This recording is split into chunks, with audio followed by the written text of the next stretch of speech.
Please remember to like, comment, subscribe, and share.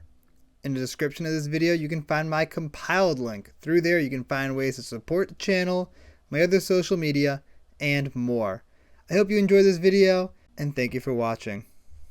How's it going, everybody? CJ here, back in another video. We're doing a first thoughts today. This first thoughts is on Zeriam Golden Wind. Really cool Griffin commander. One of the big things to note about this commander right off the bat is that it says whenever a Griffin you control deals combat damage, not non-token.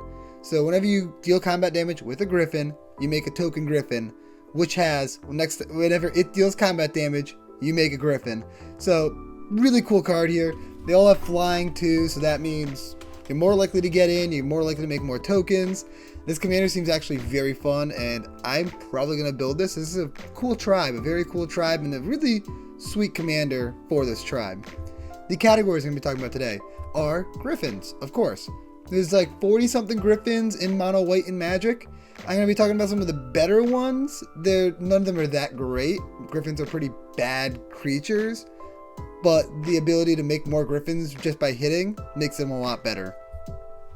After that, I'm going to be talking about some double strike cards, because Zeriam says whenever a Griffin deals combat damage. So if you have a Griffin swinging in with double strike, no blocks, boom, it hits for the first strike, boom, it hits for second strike, that's 2 tokens. Just doubles up your tokens and doubles up your damage. That seems fantastic. Then I'm going to talk about some token synergies and extra token creation, because this is a tokens deck. Some tribal cards, some anthems to make your Griffins bigger, and a bunch of one-off cards. So yeah, that's what we got for today. We're going to hop right into this. Some Griffins to include. There is Zubairi, which is actually a Griffin Lord. It gives +1/+1 to Griffins. Seems like an auto-include in this deck. If you plan on building this commander, you probably want to buy Zubairi sooner than later, because it is a reserve list card. There's also Blade Griff Prototype, Daraja Griffin, Dive Bomber Griffin, Decorated Griffin, Gold Mane Griffin, which is pretty cool. It pulls out a Johnny Inspiring Leader, which is actually not a bad Planeswalker, especially for a Planeswalker deck. Seems worthwhile.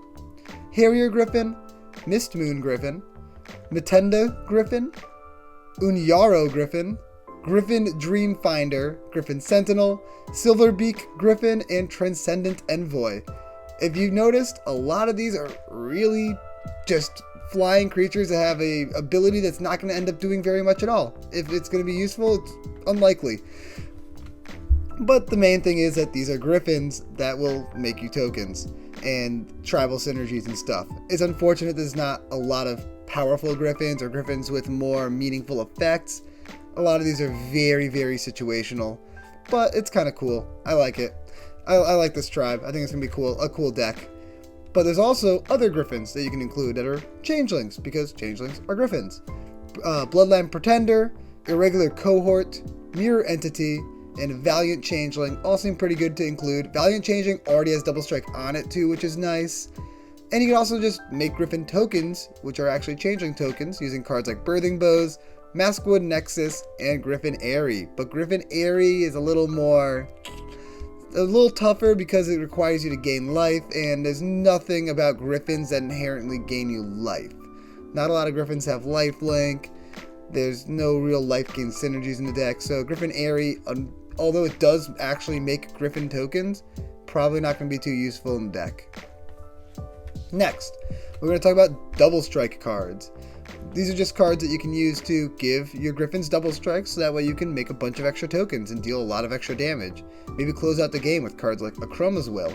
There's also Avenging Hunt Bonder, Duelist Heritage, which is really cool because it can also mess with your opponent's combats, Fire Shrieker, Flaming Fist, Gavel of the Righteous, Goring Ceratops, Sigarda's Vanguard, Silver Blade Paladin, and True Conviction. True Conviction seems really cool in this deck too.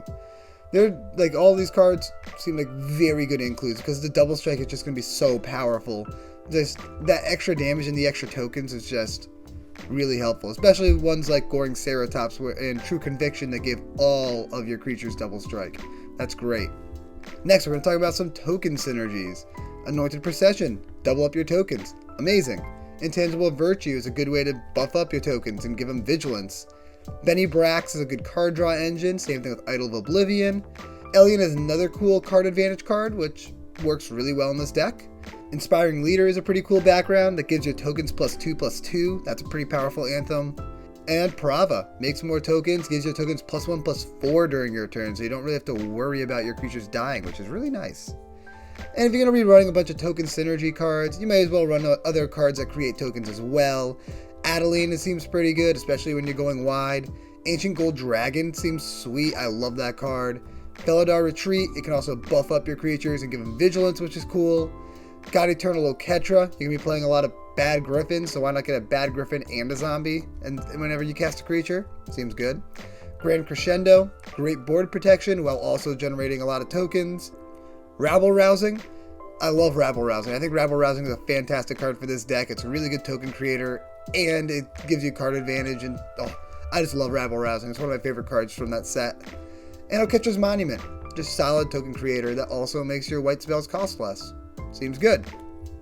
And now we're going to talk about some tribal cards. Cards that work well in a tribal deck, specifically Griffins, but a lot of these are not going to be too specifically Griffins.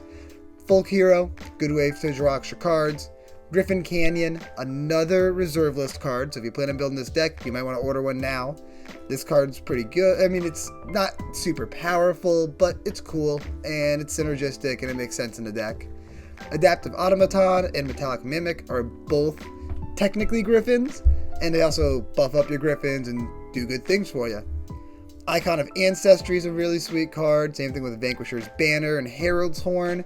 All of those can provide you some nice perks because you're in a specific tribe. Door of Destinies can make your creatures really big. Same thing with Konda's Banner. Those seem pretty great. Making your Griffins bigger seems like a really important thing to do in this deck because they're your win con, and Griffins are inherently pretty small, so you're probably going to want to run a bunch of Anthem effects, similar to Door of Destinies and Konda's Banner. Some of those can include Rally the Ranks, Honor of the Pure, Obelisk of Erd, Force of Virtue, Benelish Marshal, Radiant Destiny, which is a pretty cool one. It also provides Vigilance. Marshal's Anthem, I really like that card. That card seems sweet in the deck. Glorious Anthem, Dictative Heliod for a double Anthem.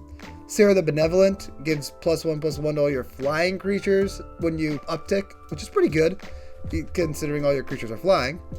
And Coat of Arms, that can just outright win you the game. Like if you have 10 Griffins in play, you play Coat of Arms, they all become 10/10s, and boom, you kill people. Seems like an auto include for sure. And now we're on to the one-off cards. Cathar's Crusade seems great for this deck because you're going to be making a lot of tokens, and this deck is very heavily creature based. So you're going to have a lot of creatures entering the battlefield and growing all your creatures. There's Helm of the Host, which you can use to copy your commander, so basically doubling up the number of Griffins you're going to get every time that you make a new Zeriam. That seems pretty sweet. Halo Fountain seems amazing in this deck because you're going to be attacking with a bunch of flying creatures, which means they're going to get in pretty safely, so you'd be able to untap them with Halo Fountain for good benefits and potentially just win you the game. I think that this is a really, really good Halo Fountain deck. Welcoming Vampire is a great card draw engine because these are all 2/2s. Dousing Daggers, Sword of the Animist, and Mask of Memory seem like great includes because your creatures are very heavily flying based, so it'll be easy to get in and get hits off with these equipment on your creatures. Legion Loyalty seems like an unbelievable card in this deck. If you can land Legion Loyalty and swing in with like 5 Griffins, all 5 of those Griffins will gain Myriad. So if you have 3 opponents, then you're making an extra like 15 Griffins and they're all just hitting, and that makes you a bunch of extra tokens. Like that seems like an amazing include. I love that idea. I love putting Legion Loyalty into this deck. And the last cards I want to talk about are Mutavolt and Faceless Haven. These are Griffins on lands. Seems pretty good, like solid includes just in case, like, oh, no blocker, let's just get in with Mutavolt, get another token. Seems pretty decent, nothing else in hand, nothing to do. Like, just gives you a little more reach if you are empty-handed. And that is everything I have for Zeriam Golden Wind. This card is fun. I am probably going to be building this. I hope you guys enjoyed this video, and I will see you next time. Peace out, everybody.